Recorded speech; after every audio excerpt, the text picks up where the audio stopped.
mes amis, vous êtes bien sur Planète Gaïa TV dans l'émission Le Coin des Bouquins.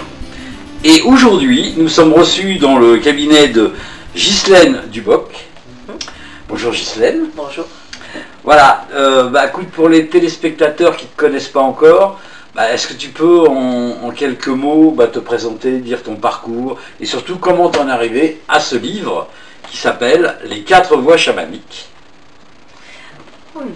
Eh bien, je suis psy depuis plus de 30 ans et je suis psy-chamane depuis une quinzaine d'années. C'est-à-dire que j'ai uni le monde occidental avec la réalité de l'Indien pour créer cette énergie et ce mariage, en fait, pour pouvoir apporter à chacun des perceptions élargies afin de pouvoir traverser l'époque qui nous attend, qui va être différente de ce que nous vivons et où on perdra tous nos repères, afin de la traverser avec l'intuition de la vie.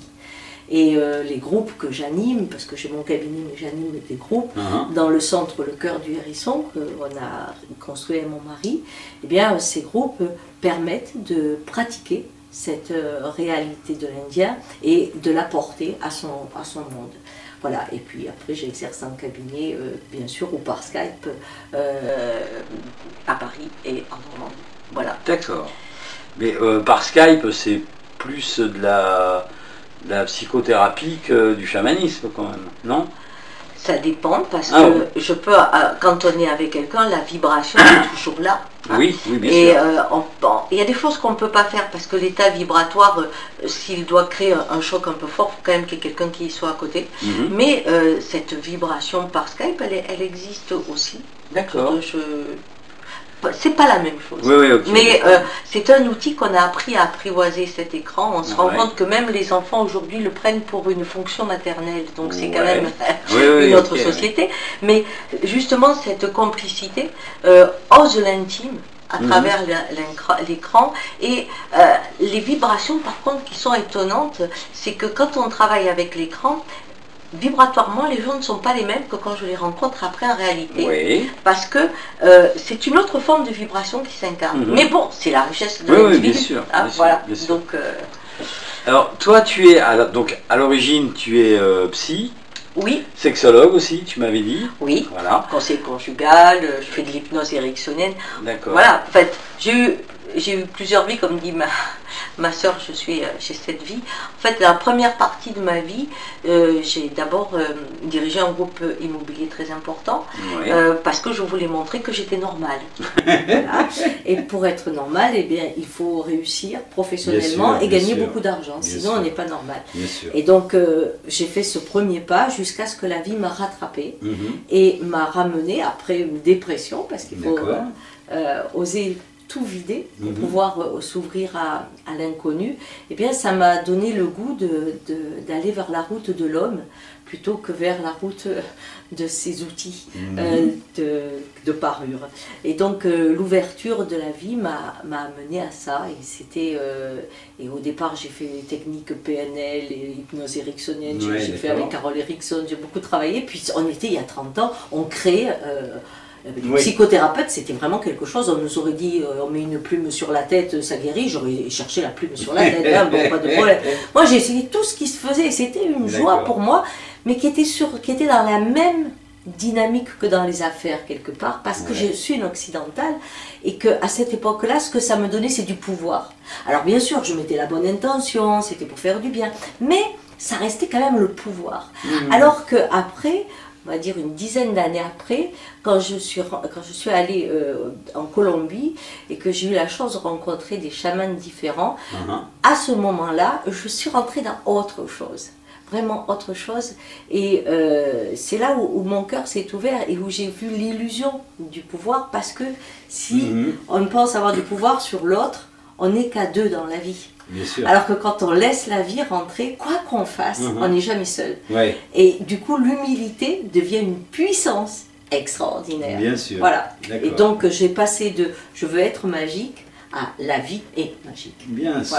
Et aujourd'hui, c'est ce que j'essaie d'amener, c'est cette rencontre avec soi qui élargit la réalité du monde et vous permet d'agir dans l'intuition d'un futur inconnu. D'accord.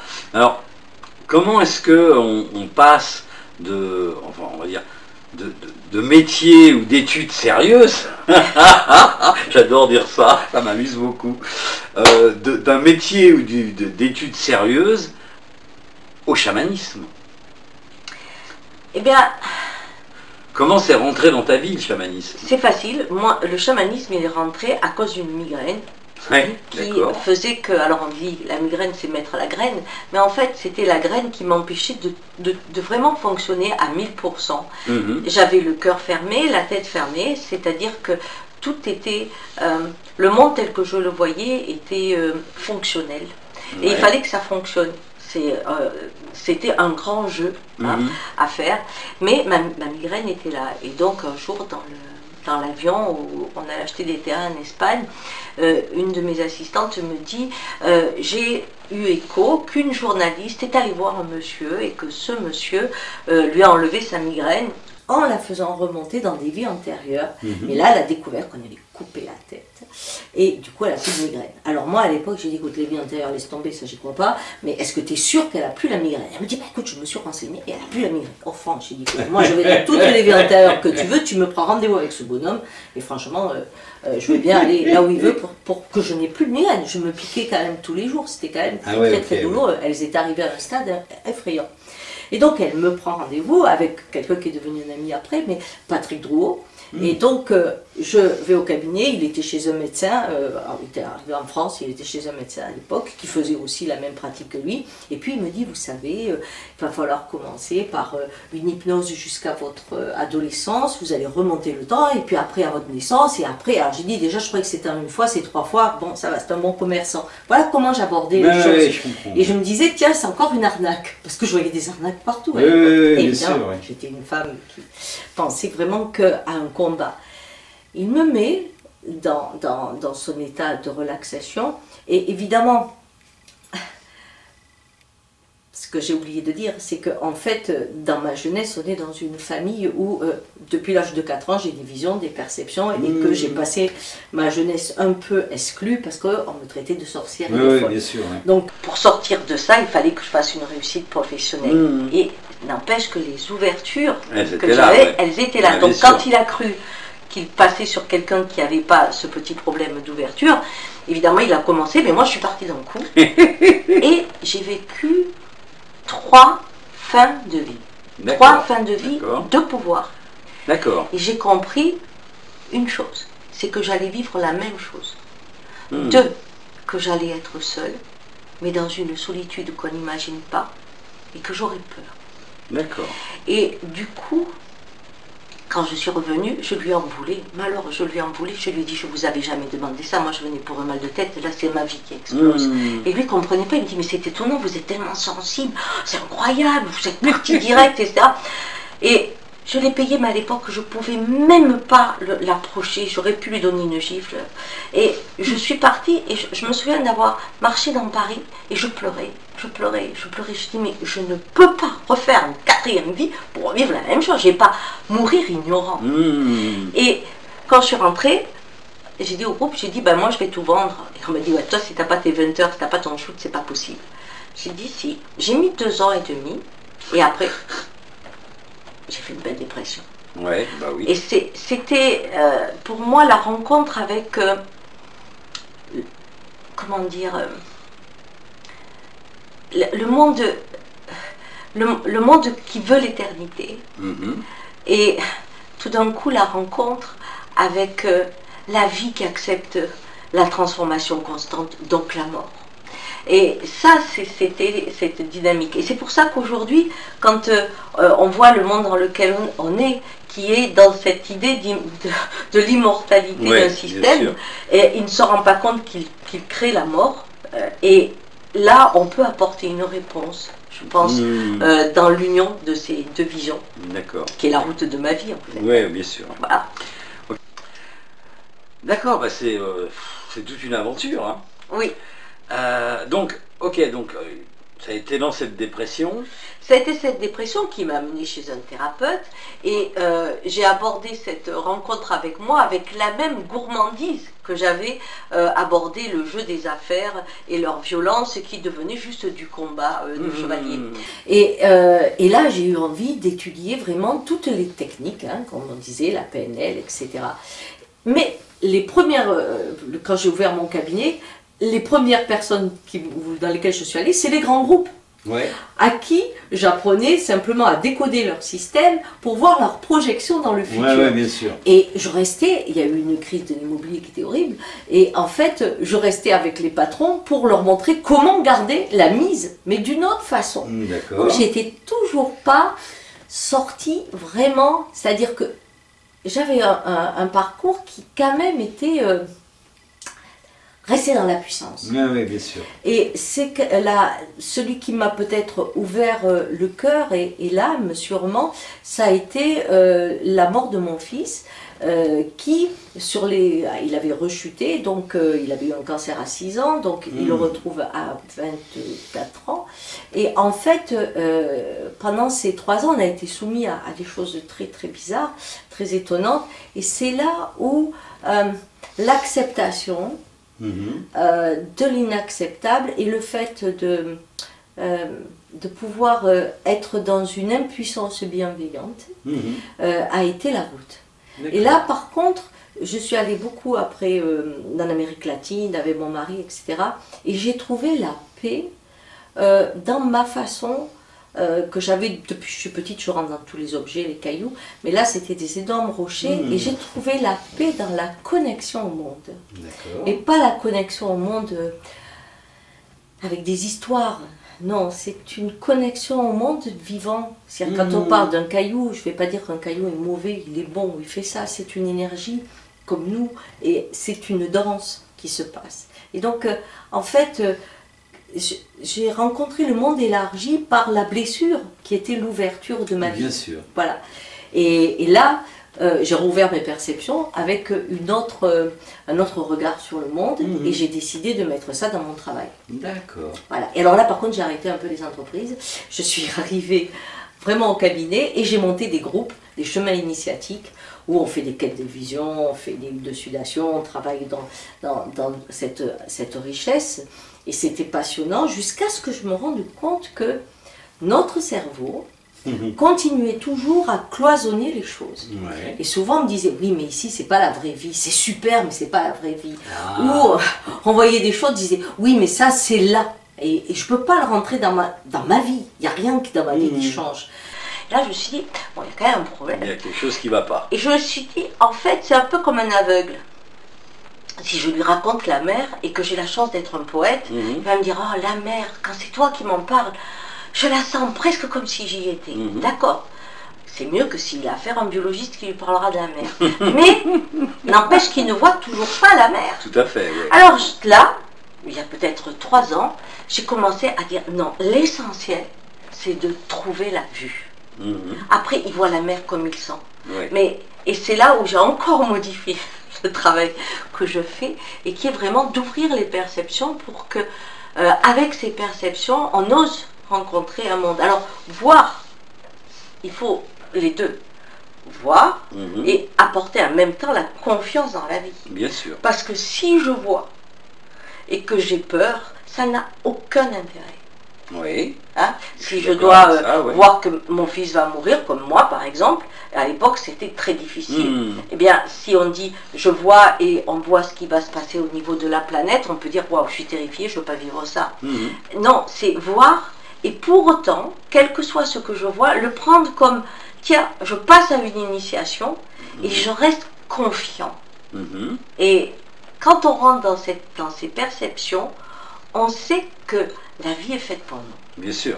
Et donc on trouve la créativité, que j'appelle la créativité de l'Indien, mais c'est quand même ça.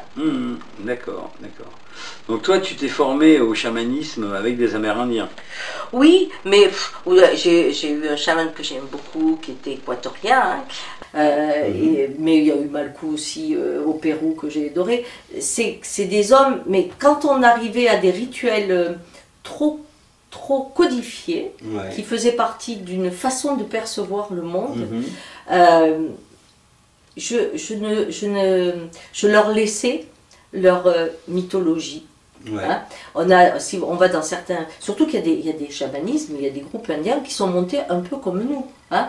C'est pas parce que si je pense que je me connecte à un esprit, mais qu'il y a des esprits, si on prend Gengis Khan par exemple, l'esprit de Gengis Khan il est top, hein. Puis celui du voisin il est tout bas. Et c'est pas le même prix si vous voyez un esprit. Alors tout ça, moi je peux pas rentrer dans un schéma comme ça.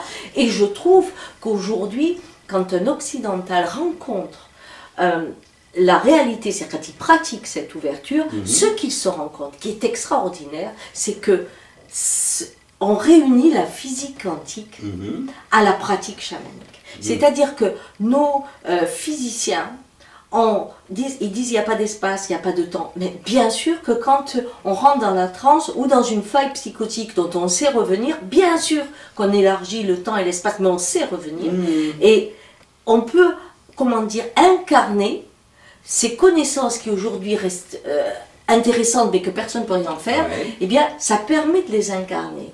Et tout d'un coup on approche la notion du temps, la notion de l'espace d'une façon très différente. Et in fine, on approche la mort autrement, c'est-à-dire qu'on devient dans un espace de transformation et on n'a plus cette fin, cette ligne droite qui laisse penser à certains qu'il n'y a rien, ou qu'on est dans un précipice où on invente 10 000 mondes.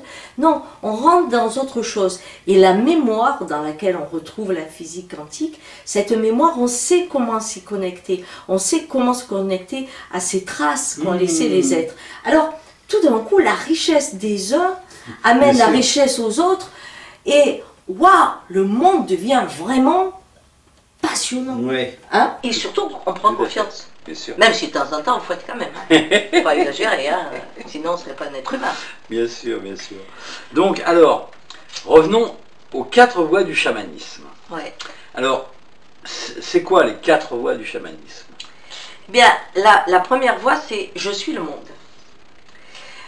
Premier dessin? Oui, c'est « Je suis le monde ». Premier dessin. Celui-là. Après, c'est l'autre est une porte qui mène à moi. Celui-là. Donc le deuxième qui est là. Ensuite, c'est la beauté libère de la peur. Voilà. Donc celui-là. Et danse la vidance. Danse la vidance. Voilà. D'accord. Ok. Donc c'est ces 4 fondamentaux qui sont extrêmement différents pour l'occidental et qui sont qui permettent parce que j'ai fait ces 4 fondamentaux quand on les travaille, puisque j'expose la réalité de l'Indien, mais surtout je donne des exercices pour pouvoir l'acquérir, mais surtout la pratiquer dans sa relation amoureuse, sa relation envers l'autre, dans les moments de tristesse. C'est-à-dire que c'est pas un livre qui est philosophique ou simplement spirituel, où on se dit « Ah, c'est des belles idées ». Non, c'est vraiment un guide, j'espère, en tout cas, un livre pratique. de pratique. Oui, parce que le chamanisme, si on ne met pas la pratique, c'est du blabla. On est bien d'accord. Voilà. Là, tu prêches un convaincu. C'est sûr. D'ailleurs, moi, quand je fais une conférence sur le chamanisme, je démarre toujours par un truc du style, je ne vais pas le faire exactement pareil, parce que je ne le fais jamais de la même manière, mais si vous êtes venu ici pour savoir d'où venait le chamanisme et comment ça marchait, vous êtes bourré de portes, hein, allez à la librairie à côté, achetez-vous des bouquins, c'est marqué dedans, tout est bien. Nous, ici, on est là pour parler de chamanisme, alors tel que moi je le conçois, et on va travailler. C'est ça. On l'expérimente. Bah oui, bien sûr. C'est ça qui est intéressant. Ok. Alors, est-ce qu'on peut rentrer un peu plus en détail dans chacune de ces 4 voies? Oui. Par exemple, si je dis « je suis le monde », quand on pense que je suis le monde, c'est que nous, on a organisé le monde en strates. Il y a ce qu'on appelle la matière brute, les pierres, les fausses.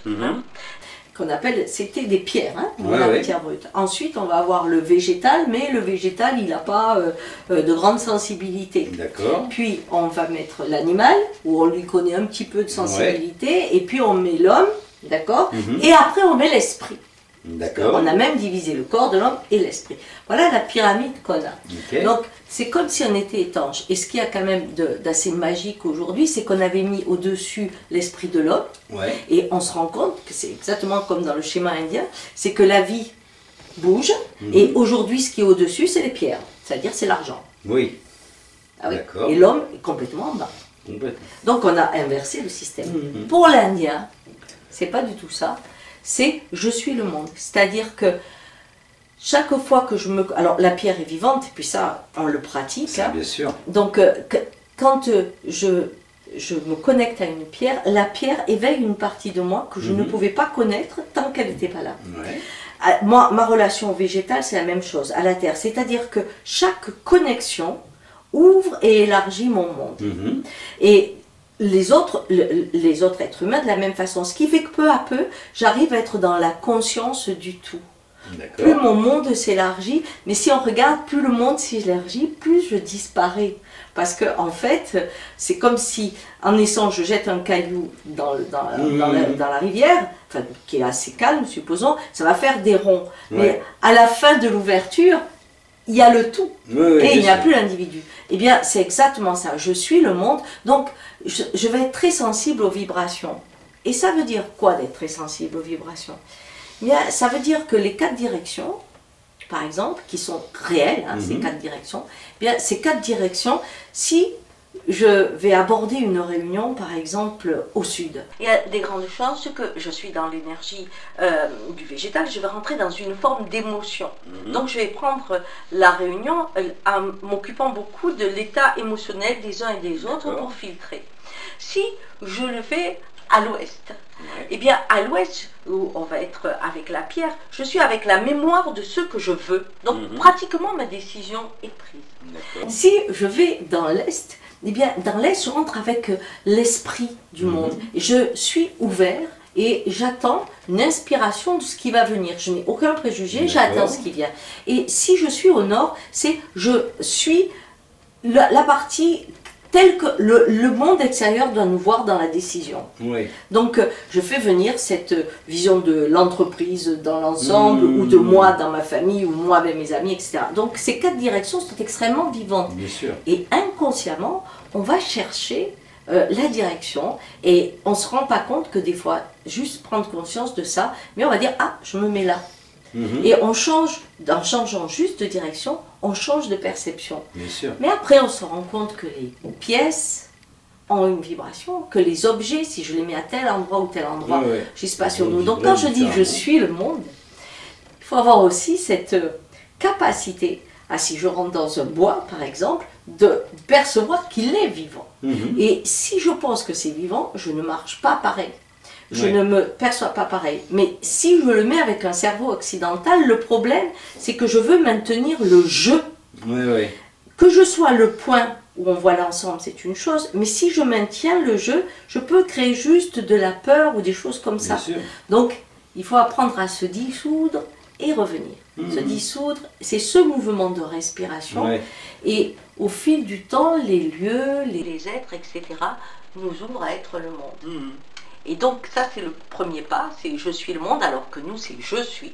Oui, bien sûr. Pas tout à fait pareil. Et je suis fidèle à moi, ce qui fait que là, je deviens de plus en plus rigide. Et le second, donc, en fait, quand on dit je suis le monde, il y a aussi cette, cette curiosité.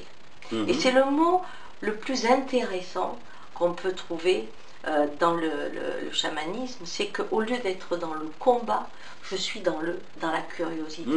Au lieu de convaincre, je suis dans la rencontre de quelque chose qui serait nouveau. Je n'ai pas peur de changer et d'être transformé. Voilà. Donc, c'est de là où la seconde roue, c'est l'autre est une porte qui mène à soi. Donc, par exemple, quand on est en groupe, je dis, chaque personne qui sont là, c'est une part de vous. Et quand vous les voyez travailler, c'est une part de vous qui travaille. Surtout, s'il y a des personnes que vous n'aimez pas, c'est le vrai bonheur. Parce que là, ce sont des parts de vous qui normalement sont aux oubliettes, vous n'avez pas le droit d'aller, et qui se remettent en face de vous et viennent faire blabla. Et vous racontent ce qui se passe. Et on se rend compte à nouveau, chaque fois qu'on fait une roue, que les 4 directions, c'est-à-dire la personne qui est à droite, à gauche et en face de moi, eh bien se recréent, et que quand on les prend, on a le message de la vie qui vient. Alors, en amour, par exemple, si je dis l'autre est une porte qui mène à moi, je ne suis pas en train de dire tu ne me comprends pas, tu ne rentres pas dans mon monde.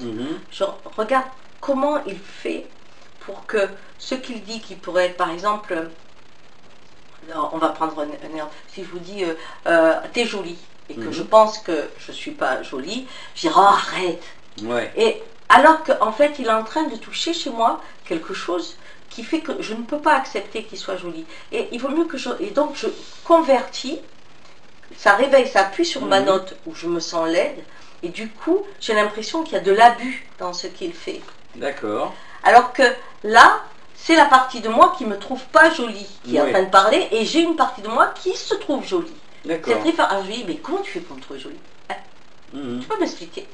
Et dans la vibration qu'il me donnera, il sera en train de me réparer, plutôt que tout de suite faire ça. Bien sûr. Donc, et sexuellement, c'est exactement pareil, ça crée un rapport aussi très différent. Donc, ce que j'essaie de l'expliquer, c'est que ces 4 directions, c'est aussi des moyens concrets pour que dans la vie, on transforme les choses. Dans son couple, avec ses enfants. Bien sûr, bien sûr, bien sûr. Voilà. Ok, donc ça c'était la deuxième. Et après, c'est la troisième. La troisième, c'est la beauté libère de la peur. La beauté libère de la peur. Alors, dans le schéma très occidental, la beauté, j'entends toujours, ah mais tu sais, moi je vois la beauté des gens, quand je rencontre, je cherche la beauté, il y a une tyrannie, la beauté, un peu partout. C'est impossible, parce que si je veux voir la beauté de quelqu'un, pour voir sa beauté, je suis obligée de créer sa laideur. Donc ça n'a aucun intérêt. Par contre, je peux être sur une plage et tout d'un coup, je suis prise par un coucher de soleil. C'est-à-dire, je suis prise par la beauté.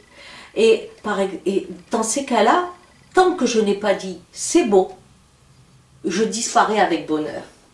Et ça c'est la beauté. Et donc, quand on est dans la peine, par exemple, eh bien, souvent c'est dans la nature, on peut être tout d'un coup happé par la beauté du monde. Et parce que c'est la beauté du monde qui a été construite, on ne sait pas comment, et qu'on en fait partie, ça apaise. Donc c'est rencontrer la beauté et s'enlever cette façon qu'on a, nous, dès qu'on rencontre la beauté, on veut la garder. Donc on dit, je vais revenir, tu verras le coucher de soleil que j'ai vu. Et donc, la rencontre avec la beauté... Tu verras mon coucher de soleil. Voilà, tu verras, comme là c'est beau, mon coucher, il est à moi. Et surtout, on veut le répéter. On veut recréer un rendez-vous. Et donc, quand on commence à rentrer dans l'énergie de la beauté, on découvre le goût de l'éphémère. Et si j'accepte le goût de l'éphémère, alors ma vie se transforme parce que je fais de chaque instant un instant rare. D'accord. Voilà. Ce qui amène au quatrième qui est danse la vie danse. Et donc là, c'est accepter de lâcher pour prendre. Un danseur, s'il veut garder le pied à droite, il ne pourra pas danser parce qu'il sera enraciné. Nous, on a le sentiment que de se construire pour être quelqu'un de, comment dire, de crédible, de confiance, etc., il faut qu'on se rigidifie. Et en fait, danse la vie danse, je pourrais dire que c'est l'expression, dans les textes très très anciens, on dit Dieu, pour créer le monde, s'est retiré. Et donc, il crée un espace où tous les possibles sont là. Mais dans cet espace où tous les possibles sont là, il y a la nostalgie du un qui était fini. Donc, le tous les possibles veut revenir au un, et ce un se remet après dans cet expire, et ça revient à ce qu'on dit sur le Big Bang d'ailleurs, où on sait que maintenant ça serait plutôt un soubresaut sur lui-même, et on retrouve ce texte ancien. Et bien dans Danse la vie danse, c'est exactement ça. La vie m'initie, je me retire de ce que je connais, j'expérimente un possible qui me change, et je voudrais que ça se termine, que ça y est, maintenant j'ai compris ça, je le ramène à moi, mais je reste dans la souplesse du danseur pour me retirer à nouveau et laisser rentrer les possibles. D'accord. Voilà. Ok. Oui, effectivement, quand on a fait le tour des 4 cercles,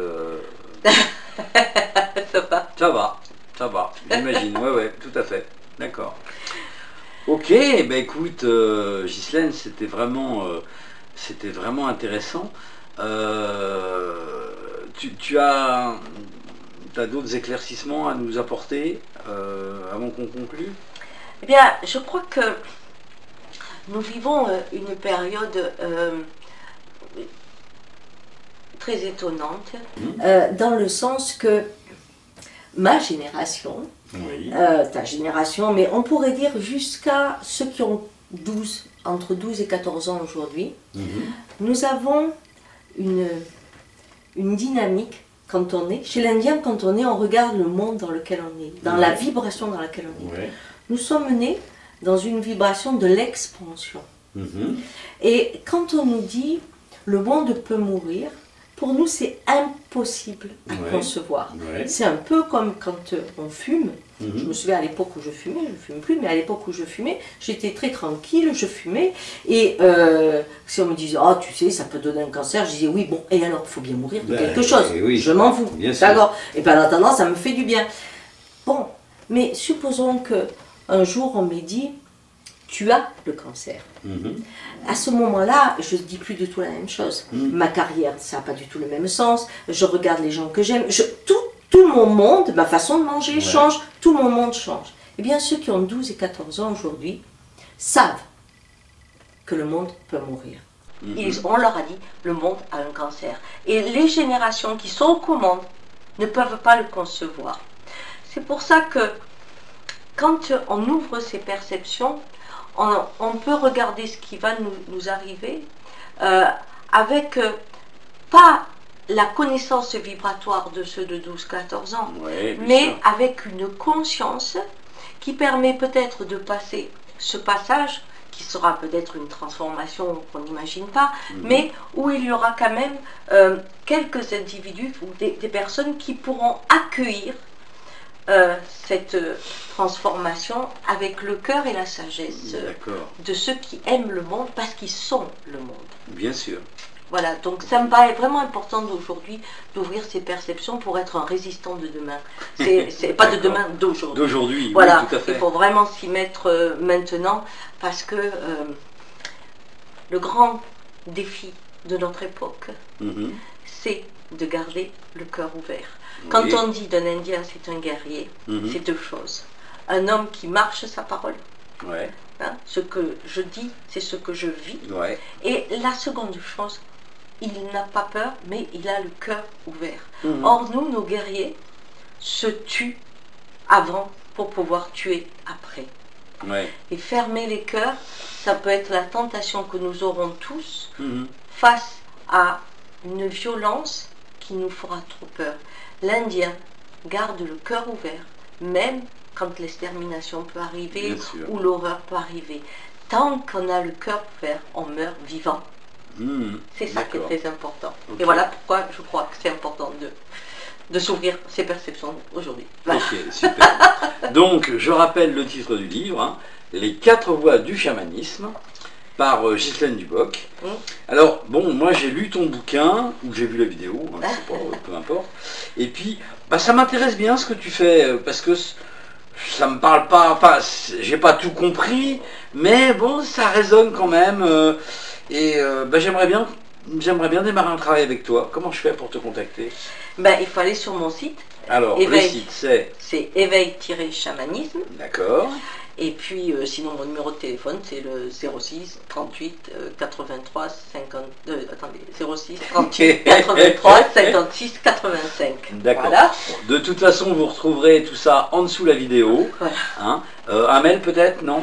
Oui, c'est... Alors, on peut faire aussi... bon, Internet, tiré, c'est le F6, c'est-à-dire celui du milieu, divan, @wanadoo.fr. D'accord. Et ça, c'était mon premier livre que j'avais écrit il y a 13 ans. D'accord. Ça s'appelait Internet sur le divan, et c'était Est-ce qu'Internet sauvera le monde de la parano? Voilà, tout un programme. C'était il y a 13 ans, maintenant on est dans la parano. On est dans la parano, tout à fait. Donc, les 4 voies du chamanisme. Bah, écoute, merci Ghislaine de nous avoir reçus dans ton cabinet. merci pour toutes ces